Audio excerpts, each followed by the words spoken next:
ಎಲ್ಲರಿಗೂ ನಮಸ್ಕಾರ. ಕೆಮ್ ಚಾಯ್ಗೆ ನಾನು ಛಾಯಾ ನಿಮ್ಮನ್ನೆಲ್ಲ ವೆಲ್ಕಮ್ ಮಾಡ್ತಾ ಇದ್ದೀನಿ. ನಾನು ನನ್ನ ಕಾಲೇಜಲ್ಲಿ ಕೆಮಿಸ್ಟ್ರಿ ಪ್ರೊಫೆಸರಾಗಿ ವರ್ಕ್ ಮಾಡ್ತಾ ಇದ್ದೀನಿ. ನನ್ನ ಇಂಟೆನ್ಷನ್ ಈ ಚಾನಲ್ ಸ್ಟಾರ್ಟ್ ಮಾಡೋದಕ್ಕೆ ಅಂದರೆ ಸಾಧ್ಯ ಆದಷ್ಟು ಕೆಮಿಸ್ಟ್ರಿ ರಿಲೇಟೆಡ್ ಟಾಪಿಕ್ನ ಸಿಂಪಲ್ಲಾಗಿ ಕನ್ನಡದಲ್ಲಿ ಹೇಳುವಂಥ ಪ್ರಯತ್ನ ನಾನು ಮಾಡ್ತಾ ಇದ್ದೀನಿ. ನಾನು particularly Bangalore university, Bangalore central university, Bangalore north university BSc chemistry syllabus ಏನಿದೆಯಲ್ಲ ಅದನ್ನೆಲ್ಲ ಅಪ್ಲೋಡ್ ಮಾಡೋದಕ್ಕೆ ಟ್ರೈ ಮಾಡ್ತಾ ಇದ್ದೀನಿ. ಆ ಸೀರೀಸಲ್ಲಿ ನಾನು ಇವಾಗ 4th ಸೆಮ್ಮಲ್ಲಿ ನ್ಯೂಕ್ಲಿಯರ್ ಆ್ಯಂಡ್ ರೇಡಿಯೋ ಕೆಮಿಸ್ಟ್ರಿ ಅಂತ ಇದೆ, ಆ ಚಾಪ್ಟರ್ ಮೇಲೆ ವೀಡಿಯೋಸ್ನ ಅಪ್ಲೋಡ್ ಮಾಡ್ತಾ ಇದ್ದೀನಿ. ಆಲ್ರೆಡಿ 2 ವೀಡಿಯೋಸ್ನ ಅದ್ರ ಮೇಲೆ ಅಪ್ಲೋಡ್ ಮಾಡಿದ್ದೀನಿ. ಸೊ ಇದು ನಂದು 3ನೇ ವೀಡಿಯೋ. ಇವತ್ತಿನ ವೀಡಿಯೋದಲ್ಲಿ ನಾನು ನ್ಯೂಕ್ಲಿಯರ್ ಫಿಷನ್ ಅಂದರೆ ಏನು, ನ್ಯೂಕ್ಲಿಯರ್ ಫ್ಯೂಷನ್ ಅಂದರೆ ಏನು ಅಂತ ಹೇಳೋಣ ಅಂತ ಅಂದ್ಕೊಳ್ತಾ ಇದ್ದೀನಿ. ಆ್ಯಕ್ಚುಲಿ ಇದು 8 hours ಚಾಪ್ಟರು, ಹಾಗಾಗಿ ನಿಮಗೆ 16 ಮಾರ್ಕ್ಸ್ ಈ ಚಾಪ್ಟ್ರಲ್ಲಿ ಬರ್ತಾ ಹೋಗುತ್ತೆ. ಸೊ ಹಾಗಾಗಿ ನಾನು ಇವತ್ತು ನ್ಯೂಕ್ಲಿಯರ್ ಆ್ಯಂಡ್ ರೇಡಿಯೋ ಕೆಮಿಸ್ಟ್ರಿನಲ್ಲಿ 3rd ವಿಡಿಯೋ ಮಾಡ್ತಾ ಇದ್ದೀನಿ, nuclear fusion and nuclear fusion and fission ಅಂತ. Again welcome to Chem Chaya. ನನ್ನ ಚಾನಲ್ನ ಸಬ್ಸ್ಕ್ರೈಬ್ ಮಾಡಿ. ಸೊ ನಿಮಗೆ ಗೊತ್ತು ನ್ಯೂಕ್ಲಿಯರ್ ಟ್ರಾನ್ಸ್ಮ್ಯುಟೇಷನ್ ಅಂದರೆ ಏನು ಅಂತಂದರೆ a spontaneous change of unstable nuclei into another more stable one is called as natural radioactive disintegration or natural nuclear transmutation ಅಂತ ಕರಿತೀವಿ.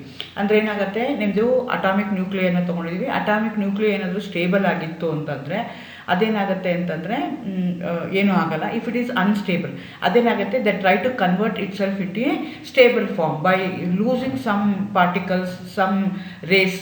They're going to remove, they're going to eliminate, they're going to emit, thereby they'll become stable nuclei. So ಅದು ತನ್ನಷ್ಟಕ್ಕೆ ತಾನೇ spontaneous ಆಯಿತು, ಯಾವುದೇ help ತೊಗೊಳ್ದೆಲ್ಲ ಆಯಿತು ಅಂತಂದರೆ ಅಂಥದನ್ನು ನಾವೇನಂತ ಕರಿತೀವಿ, ನ್ಯಾಚುರಲ್ ರೇಡಿಯೋ ಆ್ಯಕ್ಟಿವಿಟಿ ಅಂತ ಕರಿತೀವಿ. ಇಲ್ಲ ಅಂತಂದರೆ ನ್ಯಾಚುರಲ್ ನ್ಯೂಕ್ಲಿಯರ್ ಟ್ರಾನ್ಸ್ಮ್ಯುಟೇಷನ್ ಅಂತ ಕರಿತೀವಿ. ಆದರೆ ಏನಾಗುತ್ತೆ, ಕೆಲವು ಸಲ ಅನ್ಸ್ಟೇಬಲ್ ನ್ಯೂಕ್ಲಿಯೈ ತನ್ನಷ್ಟಕ್ಕೆ ತಾನೇ ಆಗಲ್ಲ. When they going to bombard with other particles, maybe lighter particle or maybe heavy nucleus of the lighter particles ಜೊತೆ ಬಂಬಾರ್ಡ್ ಮಾಡಿದಾಗ they going to start emitting, thereby they are going to get convert themselves into a stable nuclei. So that type of process we are going to call it as induced radioactivity or artificial radioactivity disintegration or artificial nuclear transmutation ಅಂತ ಕರಿತೀವಿ. So radio ಆ್ಯಕ್ಟಿವಿಟಿಗೆ ಇನ್ನೊಂದು term use ಮಾಡ್ತಾರೆ, ಅದೇನು ಅಂದರೆ nuclear transmutation ಅಂತ. Radioactivity ಅಂದ್ರೇನು, spontaneous emission of radiations, thereby your nuclear will become unstable nuclear will become stable nuclear. ಆ ಪ್ರೋಸೆಸ್ಗೆ ನಾವೇನಂತ ಕರಿತೀವಿ, ರೇಡಿಯೋ ಆ್ಯಕ್ಟಿವಿಟಿ ಅಂತ ಕರಿತೀವಿ. ಅದಕ್ಕೇ ಇನ್ನೊಂದು ಟರ್ಮ್ ಯೂಸ್ ಮಾಡ್ತಾರೆ ಅವರು, ನ್ಯೂಕ್ಲಿಯರ್ ಟ್ರಾನ್ಸ್ಮ್ಯುಟೇಷನ್ ಅಂತ. ಆ ಎಮಿಷನ್ ಆಗುವಂಥದ್ದು ತನ್ನಷ್ಟಕ್ಕೆ ತಾನೇ ಆಯಿತು, ಸ್ಪಾಂಟೇನಿಯಸ್ ಆಗಿ ಆಯಿತು, ಯಾವುದೇ ಹೆಲ್ಪ್ ತೊಗೊಳ್ದಿಲ್ಲ ಆಯಿತು ಅಂತಂದರೆ ಅಂಥದ್ದನ್ನು ನಾವು natural radioactivity or natural nuclear transmutation ಅಂತ ಕರಿತೀವಿ. ಆದರೆ when they start bombarding with other particles, alpha particles, beta particles ಜೊತೆಗೆ, ಗ್ಯಾಮಾ ಜೊತೆಗೆ, ನ್ಯೂಟ್ರಾನ್ ಜೊತೆಗೆ, when they start bombarding, when they start emitting radiations, so such type of radioactivity we are going to call it as induced radioactivity or artificial nuclear transmutation, ಅದನ್ನು ನಾವು ಕರಿತಾ ಹೋಗ್ತೀವಿ. So ಈಗ ಏನು ಮಾಡ್ತೀವಿ ಅಂತಂದರೆ ಅದರಲ್ಲಿ 2 ಥರ ಆಗ್ಬೋದು. ಸೊ ಹೇಗಾಗ್ಬೋದು ಅಂತಂದರೆ, splitting up of heavy nucleus into 2 smaller fragments of equal mass by bombardment with a neutron. So ಈಗ ಏನು ಮಾಡ್ತಾ ಇದ್ದೀವಿ, ನಾವು ಯುರೇನಿಯಂ 235ನ ತೊಗೊಂಡಿದ್ದೀವಿ, ಅದನ್ನು ನಾವು ನ್ಯೂಟ್ರಾನ್ ಜೊತೆಗೆ ಬಂಬಾರ್ಡ್ ಮಾಡಿದಾಗ ಸೊ ನಿಮ್ಮ ಯುರೇನಿಯಂ ಏನಾಗುತ್ತೆ, ಎಕ್ಸೈಟೆಡ್ ಸ್ಟೇಟ್ಗೆ ಹೋಗುತ್ತೆ. ದೆನ್ ಏನಾಗುತ್ತೆ, it going to split into barium and krypton. So ಈ ಪ್ರೋಸೆಸ್ಗೆ ನಾವೇನಂತ ಕರಿತೀವಿ, ಫಿಷನ್. ಅಲ್ಲಿ ಏನಾಗ್ತಾ ಇದೆ, ಸ್ಪ್ಲಿಟ್ ಆಗ್ತಾ ಇದೆ, ಫಿಷನ್ ಆಗ್ತಾ ಇದೆ. ಯಾವಾಗ ಫಿಷನ್ ಆಗ್ತಾ ಇದೆ, when there is an artificial transmutation ಆಗ್ತಾ ಇದೆ, when uranium is made to interact with heavy nucleus ಜೊತೆಗೆ ಇಂಟ್ರಾಕ್ಟ್ ಮಾಡಿದಾಗ, ನ್ಯೂಟ್ರಾನ್ ಜೊತೆಗೆ ಇಂಟ್ರಾಕ್ಟ್ ಮಾಡಿದಾಗ ಅದೇನು ಮಾಡ್ತಾ ಇದೆ ಅಂದರೆ ಸ್ಪ್ಲಿಟ್ ಕೊಡ್ತಾ ಇದೆ. 2 ಸ್ಪ್ಲಿಟ್ ಆಗ್ತಾ ಇರೋದು ಏನಾಗಿದೆ, ಈಕ್ವಲ್ ಮಾಸ್ ಇರುವಂಥ ಹಾಗೆ ಅದು ಸ್ಪ್ಲಿಟ್ ಆಗ್ತಾ ಇದೆ. ಈ ಪ್ರೋಸೆಸ್ಗೆ ನಾವೇನಂತ ಕರಿತೀವಿ, ನ್ಯೂಕ್ಲಿಯರ್ ಫಿಷನ್ ಅಂತ ಕರಿತೀವಿ. ಆ್ಯಕ್ಚುಲಿ ಇದನ್ನು ಫಸ್ಟ್ ಟೈಮು ಆನಂದ್ ಸ್ಟ್ರೆಸ್ಮ್ಯಾನ್ ಅಬ್ಸರ್ವ್ ಮಾಡ್ತಾರೆ, 1938 ಅಬ್ಸರ್ವ್ ಮಾಡ್ತಾರೆ. ಅವ್ರು ಯುರೇನಿಯಂ 235ನ ಐಸೋಟೋಪ್ನ ಬಂಬಾರ್ಡ್ ಮಾಡ್ತಾರೆ, ಸ್ಲೋ ಮೂವಿಂಗ್ ನ್ಯೂಟ್ರಾನ್ ಜೊತೆಗೆ ಬಂಬಾರ್ಡ್ ಮಾಡಿದಾಗ ಅದು ಎನರ್ಜಿ 0.025 ಎಲೆಕ್ಟ್ರಾನ್ ವೋಲ್ಟ್ಸ್ ಅಷ್ಟೇ ಇರುತ್ತೆ. ಅದ್ರ ಜೊತೆಗೆ ಬಂಬಾರ್ಡ್ ಮಾಡಿದಾಗ ಅವ್ರಿಗೇನಾಯಿತು, barium as one of the product ಬಂತು. So then they started thinking ಏನಾಗ್ತಿರ್ಬೋದು, ಹೇಗಾಗ್ತಿರ್ಬೋದು ಅಂತ ಸ್ಟಡಿ ಮಾಡೋಕ್ಕೆ ಶುರು ಮಾಡ್ತಾರೆ. That leads to series of fission reactions. Fission process initially involves the structural deformation of a nucleus which finally results in breaking into 2 nearly equal fragments. ಇಲ್ಲಿ ಏನಾಗ್ತಾ ಇದೆ, ನಿಮ್ಮದು ಯುರೇನಿಯಂ ಇದೆ, ಅನ್ಸ್ಟೇಬಲ್ ನ್ಯೂಕ್ಲಿಯಾ ಇದೆ. ಅದೇನು ಮಾಡುತ್ತೆ, ನ್ಯೂಟ್ರಾನ್ ಜೊತೆಗೆ ನಾವು ಇಂಟ್ರಾಕ್ಟ್ ಮಾಡ್ತಾ ಇದ್ವಿ. ಫಸ್ಟ್ ಏನಾಗುತ್ತೆ ಅಂದರೆ there will be structural deformation ಆಗ್ತಾ ಇದೆ. ಚಿತ್ರದಲ್ಲಿ ತೋರಿಸ್ತಿರೋಂಗೆ there will be structural deformation of the nucleus ಆಗ್ತಾ ಇದೆ. ಅದಾದಮೇಲೆ ಏನಾಗುತ್ತೆ ಅಂತಂದರೆ ಸ್ಪ್ಲಿಟ್ ಆಗುತ್ತೆ. ಒಂದು ಕಡೆಗೆ ಬೇರಿಯಂ ಬಂತು, ಇನ್ನೊಂದು ಕಡೆಗೆ ಕ್ರಿಪ್ಟಾನ್ ಬಂತು. Along with that we are going to have 3 neutron fragments ಬರ್ತಾ ಇದೆ. ಸೊ ದಟ್ ಲೀಡ್ಸ್ ಟು ಏನಾಗುತ್ತೆ ಅಂದರೆ large amount of mass defect ಬರ್ತಾ ಇದೆ. ಆ ಮಾಸ್ ಡಿಫೆಕ್ಟ್ ಇರೋದ್ರಿಂದ ಏನಾಗ್ತಿದೆ, that mass is getting converted into energy. Therefore whenever you are going to do any fusion reaction, large amount of energy is released. ಯಾಕೆ release ಆಗ್ತಾ ಇದೆ, ಅದು split ಆದಾಗ ಏನಾಗ್ತಾ ಇದೆ, ಮಾಸ್ ಡಿಫೆಕ್ಟ್ ಬರ್ತಾ ಇದೆ. ಆ ಮಾಸ್ ಡಿಫೆಕ್ಟ್ ಏನಾಗ್ತಾ ಇದೆ, getting converted into binding energy.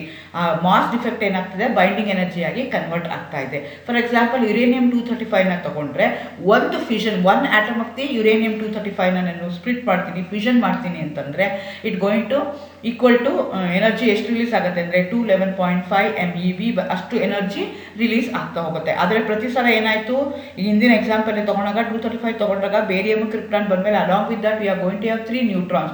ಆ ನ್ಯೂಟ್ರಾನ್ ಸುಮ್ಮನೆ ಇರಲ್ಲ, again it going to interact with ಬಂದಿರೋವಂಥದ್ದು ಆರ್ಟಿಫಿಷಿಯಲ್ ಬಂದಿರೋವಂಥ ಐಸೋಟೋಪು ರೇಡಿಯೋ ಆಕ್ಟಿವ್ ಆಗಿತ್ತು ಅಂದರೆ ಮತ್ತೆ ಏನು ಮಾಡುತ್ತೆ, it going to bombard with neutron. Again ಅದೇನಾಗ್ತಾ ಹೋಗುತ್ತೆ, ಆ ರಿಯಾಕ್ಷನ್ಸ್ ಕಂಟಿನ್ಯೂ ಆಗ್ತಾ ಇರುತ್ತೆ. So it will be chain reaction. The nuclear chain reaction is a self-sustaining series of nuclear fission caused by the absorption of neutrons released from the previous nuclear fission. So ನಾನು ಮುಂಚೆನೇ ಹೇಳ್ದಂಗೆ ಏನಾಗ್ತಿದೆ, uranium 236 ಏನಾಯಿತು, split ಆಯಿತು ಅಂದರೆ 3 proton ಕೊಡ್ತಾ. 3 proton ಸುಮ್ಮನೆ ಇರಲ್ಲ, again it going to interact with barium ಜೊತೆಗೆ ಇಂಟ್ರಾಕ್ಟ್ ಮಾಡ್ಬೋದು. ಆ ಬೇರಿಯಂ ಜೊತೆಗೆ ಇಂಟ್ರಾಕ್ಟ್ ಮಾಡಿದಾಗ ಕ್ರಿಪ್ಟಾನು ಸೀರಿಯಂನ ಕೊಡ್ಬೋದು, ಅಥವಾ ಜೆನಾನ್ ಕೊಡ್ಬೋದು, ಸೀರಿಯಂ ಕೊಡ್ಬೋದು. ಹಾಗೆ ಸೀರೀಸ್ ಆಫ್ ರಿಯಾಕ್ಷನ್ಸ್ ಆಗ್ತಾ ಹೋಗುತ್ತೆ. ಪ್ರತಿ ಸಲ ನನಗೆ ಏನಾಗುತ್ತೆ, ನ್ಯೂಟ್ರಾನ್ಸು ರಿಲೀಸ್ ಆಗ್ತಾ ಹೋಗುತ್ತೆ. ಸೊ ಎಷ್ಟು ನ್ಯೂಟ್ರಾನ್ಸ್ ಜಾಸ್ತಿ ರಿಲೀಸ್ ಆಗುತ್ತೆ ಅಷ್ಟು ನನಗೆ ಮಾಸ್ ಡಿಫೆಕ್ಟ್ ಆಗ್ತಾ ಹೋಗುತ್ತೆ. ಮಾಸ್ ಡಿಫೆಕ್ಟ್ ಜಾಸ್ತಿ ಆಯಿತು ಅಂದಂಗೆ ಬೈಂಡಿಂಗ್ ಎನರ್ಜಿನೂ ಜಾಸ್ತಿ ಆಗ್ತಾ ಆಗುತ್ತೆ, ಎನರ್ಜಿ ರಿಲೀಸ್ ಹೋಗೋದೂ ಜಾಸ್ತಿ ಆಗ್ತಾ ಹೋಗುತ್ತೆ. ಅದೇ ರೀತಿ ನ್ಯೂಕ್ಲಿಯರ್ ಫ್ಯೂಷನ್ ಅಂತ ಹೇಳ್ತೀವಿ, ಅದು ಫಿಷನ್ ಅಂದರೆ ಬ್ರೇಕಿಂಗ್, ಫ್ಯೂಷನ್ ಅಂದರೆ ಯೂನಿಯನ್ ಅಂತ. So nuclear fusion is a process of combination of 2 or more lighter nuclei to form a heavier one with the release of large amount of energy. So ಇಲ್ಲೇನು ಮಾಡ್ತಾ ಇದ್ದೀವಿ ನಾವು, large amount of energy ಇಲ್ಲೂ release ಆಗ್ತಾ ಇದೆ. ಆದರೆ ಇಲ್ಲೇನಾಗ್ತಾ ಇದೆ ಅಂದರೆ ನಾವು ಲೈಟರ್ ಅಲ್ಲಿದ್ದು ಏನು ಮಾಡಿದ್ವಿ, ಹೆವಿಯರ್ ಲಾರ್ಜ್ ನ್ಯೂಕ್ಲಿಯರ್ನ ಏನು ಮಾಡಿದ್ವಿ, ಅದನ್ನ ಸ್ಪ್ಲಿಟ್ ಮಾಡೋಕ್ಕೆ ಟ್ರೈ ಮಾಡಿದ್ವಿ. ಇಲ್ಲೇನು ಮಾಡ್ತೀವಿ, ಲೈಟರ್ನ ಕಂಬೈನ್ ಮಾಡೋಕ್ಕೆ ಫಾರ್ಮ್ ಮಾಡ್ತೀವಿ. Exactly opposite of that of the nuclear ಫಿಷನ್ಗೆ ಏನಿದೆ ಅದಕ್ಕೆ ಎಕ್ಸಾಕ್ಟ್ಲಿ ಆಪೋಸಿಟ್ ಇದೆ. As a nuclei are repel with each other, they must collide with the particles of high kinetic energy. As the kinetic energy needed to overcome repulsive force increases with atomic number, lighter nuclei have great chance to undergo fusion. So ಇಲ್ಲೇನಾಗ್ತಾ ಇದೆ ಅಂದರೆ, ಈಗ nuclei ಏನಾಗುತ್ತೆ, they going to have same charge ಇರುತ್ತೆ. When they collide with each other they try to repel each other. So repel ಆಗೋವಂಥದ್ದನ್ನ ಏನು ಮಾಡಬೇಕು, overcome ಮಾಡಬೇಕು ಅಂದರೆ ಏನಾಗುತ್ತೆ, ಅಟಾಮಿಕ್ ನಂಬರ್ ಜಾಸ್ತಿ ಆಗ್ತಾ ಹೋದಂಗೆ ಕೈನೆಟಿಕ್ ಎನರ್ಜಿನೂ ರಿಪಲ್ಸಿವ್ ಫೋರ್ಸು ಏನಾಗ್ತಾ ಹೋಗುತ್ತೆ, ಇನ್ಕ್ರೀಸ್ ಆಗ್ತಾ ಹೋಗುತ್ತೆ. Higher the atomic number higher the repulsive force. ಹಾಗಾಗಿ ಲೈಟರ್ ನ್ಯೂಕ್ಲಿಯೈ ಇದ್ದರೆ ರಿಪಲ್ಸಿವ್ ಫೋರ್ಸ್ ಏನಾಗುತ್ತೆ, ಕಡಿಮೆ ಇರುತ್ತೆ. ಹಾಗಾಗಿ lighter nuclei they going to combine together to form a fusion reaction.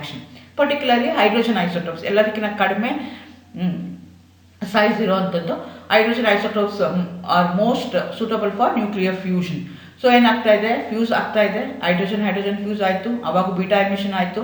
ಅಥವಾ ಡ್ಯೂಟೇರಿಯಂ ಜೊತೆಗೆ ಮಾಡಿದ್ರೆ ಹೈಡ್ರೋಜನ್ ಜೊತೆಗೆ ಇಂಟ್ರಾಕ್ಟ್ ಮಾಡಿದಾಗ ಹೀಲಿಯಮ್ಮು ಮತ್ತು ನಿಮಗೆ ಆಲ್ಫಾ ಪಾರ್ಟಿಕಲ್ಸು ಹೊರಗಡೆ ಬರ್ತಾ ಇದೆ. ಅದೇ ಥರ ಹೀಲಿಯಂ ಕಂಬೈನ್ ಮಾಡಿದಾಗೂ ಆಗ್ತಾ ಇದೆ. These reactions R possible only at very high temperature. ಆದರೆ ಈ ರಿಯಾಕ್ಷನ್ಸ್ ಏನಾಗುತ್ತೆ, ವೆರಿ ಹೈ ಟೆಂಪ್ರೇಚರ್ ಅಲ್ಲಾದ್ರೆ ಏನಾಗ್ತಿತ್ತು, ಎನರ್ಜಿ ರಿಲೀಸ್ ಆಗ್ತಿತ್ತು. ಆದರೆ ಇಲ್ಲೇನಾಗುತ್ತೆ, we have to supply energy. ಇದಕ್ಕೆ exactly reverse of the fusion reaction. ಫ್ಯೂಷನಲ್ಲಿ ಏನು ಮಾಡಬೇಕು, we have to supply energy. So ಆ ಎನರ್ಜಿ ಎಲ್ಲಿಂದ ಬೇಕು, it going to takes place only at very high temperature. ಹಾಗಾಗಿ ಈ ರಿಯಾಕ್ಷನ್ನ ಫ್ಯೂಷನ್ ರಿಯಾಕ್ಷನ್ ನಾವು ಥರ್ಮೋನ್ಯೂಕ್ಲಿಯರ್ ರಿಯಾಕ್ಷನ್ಸ್ ಅಂತಲೂ ಕರಿತೀವಿ. ಕಾನ್ಸ್ಟೆಂಟ್ಲಿ ಸೋಲಾರ್ ಲೈಟ್ ಎಲ್ಲೆಲ್ಲಿ ಇರುತ್ತಲ್ಲ ಅಲ್ಲಿ ರಿಯಾಕ್ಷನ್ಸು ನಿಮಗೆ ಆಗ್ತಾ ಹೋಗುತ್ತೆ. Fusion reaction releases more amount of energy than fission. So ಫಿಷನ್ಗಿನ್ನ ಫ್ಯೂಷನ್ ರಿಯಾಕ್ಷನ್ಸ್ ಏನು ಮಾಡುತ್ತೆ, ಲಾರ್ಜ್ ಅಮೌಂಟ್ ಆಫ್ ಎನರ್ಜಿನ ಅದು ರಿಲೀಸ್ ಮಾಡ್ತಾ ಹೋಗುತ್ತೆ. There is no waste product disposal problem ಇಲ್ಲ. Fission occurs only at very high temperature, nearly 10 million degree of Celsius. ಅಲ್ಲಿ ಅಷ್ಟು ಟೆಂಪ್ರೇಚರ್ಲಿ ಅದು ಆಗ್ತಾ ಹೋಗುತ್ತೆ. Hydrogen bomb is made on this fusion reaction principle. ಈ ಪ್ರಿನ್ಸಿಪಲ್ ಮೇಲೆ ನಾವು ಹೈಡ್ರೋಜನ್ ಬಾಂಬ್ನ ಮಾಡ್ತಾ ಇದ್ದೀವಿ. ಏಕೆಂದ್ರೆ ಹೈಡ್ರೋಜನ್ ಬಾಂಬ್ ಏನಿದೆಯಲ್ಲ, compare to that of atomic bomb compare ಮಾಡಿದ್ರೆ ನಿಮ್ದು ಹೈಡ್ರೋಜನ್ ಬಾಂಬ್ ರಿಯಾಕ್ಷನ್ಸ್ ಏನಿದೆಯಲ್ಲ ಅದು ಏನಾಗ್ತಾ ಇರುತ್ತೆ, it going to give large amount of energy. It's more powerful, more than 1000 times more powerful bomb the atomic bomb. Atomic ಬಾಂಬಲ್ಲಿ ಏನಾಗುತ್ತೆ ಅಂದರೆ due to rapid, ಇಲ್ಲಿ ಹೈಡ್ರೋಜನ್ ಬಾಂಬಲ್ಲಿ ಏನಾಗುತ್ತೆ, ರಿಯಾಕ್ಷನ್ ಕಂಟಿನ್ಯೂಸ್ ಆಗಿ ಆಗ್ತಾನೆ ಇರುತ್ತೆ. Large amount of rapid release of tremendous amount of energy will be released. Nuclear reactions ಆಗ್ತಾ ಇರುತ್ತೆ. Hydrogen bomb is for more powerful than atomic bomb.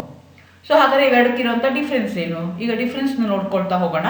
ಇದನ್ನು 2 marks ಕೇಳ್ಬೋದು, ಅಥವಾ ನಿಮಗೆ ಇದು ಗೊತ್ತಿರಬೇಕಾಗತ್ತೆ. Distinguish between nuclear fission and fusion ಅಂತ questions ತುಂಬ ಸಲ ಕೇಳ್ತಾರೆ. ನ್ಯೂಕ್ಲಿಯರ್ ಫಿಷನ್ ಅಂದರೆ involves splitting up of heavy nucleus into lighter nuclear. Whereas fusion ಅಂದರೆ involves a combination of lighter nuclei to form the heavy nucleus. Exactly opposite. Nuclear ಫ್ಯೂಷನಲ್ಲಿ ಏನಾಗುತ್ತೆ, split ಆಗುತ್ತೆ, heavy nucleus lighter ಆಗಿ convert ಆಗುತ್ತೆ. ಫ್ಯೂಷನಲ್ಲಿ ಏನಾಗುತ್ತೆ, lighter combine together to form the heavy nucleus. Nuclear fusion ಏನಿದೆಯಲ್ಲ ಅದು ಚೈನ್ ರಿಯಾಕ್ಷನ್, ಆದರೆ ಫ್ಯೂಷನ್ ಏನಿದೆಯಲ್ಲ it's not a chain reaction. ಆ ಥರ ಫ್ಯೂಷನ್ನ ತೊಗೊಂಡ್ರೆ fission reactions are carried out by bombarding heavy nuclei with a neutrons. Heavy ಆಗಿರುವಂಥದ್ದು, heavy weight ಇರುವಂಥ nuclei going to interact with a neutrons. ಆದರೆ ಇಲ್ಲೇನಾಗುತ್ತೆ, the reactions are carried out by heating the lighter nuclei to extreme very high temperature heat ಮಾಡಿದಾಗ ನಮಗೆ ಆ reactions ಆಗ್ತಾ ಹೋಗುತ್ತೆ. Nuclear fission produces a large amount of energy. Nuclear fission releases a large amount of energy, whereas fusion produce much more higher energy than that of the ಫಿಷನ್ಗೆ ಮತ್ತು ಫ್ಯೂಷನ್ಗೆ energy ಎಷ್ಟು release ಆಗುತ್ತೆ ಅಂತ compare ಮಾಡಿದ್ರೆ ಫ್ಯೂಷನಲ್ಲಿ ಜಾಸ್ತಿ energy release ಆಗುತ್ತೆ than that of the fission. Nuclear fission reaction can be control to produce energy. ಇದನ್ನು ನಾನು ಹೆಂಗೆ ಬೇಕೋ ಅಂತ ಮಧ್ಯದಲ್ಲಿ ಕಂಟ್ರೋಲ್ ಮಾಡ್ಕೋಬೋದು. ಆದರೆ nuclear fusion reactions have not been control so far. ಇದುವರೆಗೂ ನಾವು ಅದನ್ನು ಕಂಟ್ರೋಲ್ ಮಾಡೋಕ್ಕೆ ಆಗಿಲ್ಲ. Large amount of nuclear waste is left in the case of nuclear ಫಿಷನಲ್ಲಿ ಏನಾಗುತ್ತೆ, ನ್ಯೂಕ್ಲಿಯರ್ ವೇಸ್ಟ್ ಅದು ನ್ಯೂಕ್ಲಿಯರ್ ಫೋರ್ಸಸ್ ಇರ್ಬೋದು, ನ್ಯೂಕ್ಲಿಯರ್ ಪಾರ್ಟಿಕಲ್ಸ್ ಬಿಟ್ಟಿರುತ್ತೆ. ಆದರೆ ಇಲ್ಲಿ ಯಾವುದೂ ಇಲ್ದಿರ, ಬಿಕಾಸ್ ಅದನ್ನು ಆ್ಯಡ್ ಮಾಡಿಕೊಂಡು ನಮಗೆ ಇಲ್ಲಿ ಫಾರ್ಮೇಷನ್ ಆಗ್ತಾ ಇರುವಂಥದ್ದು.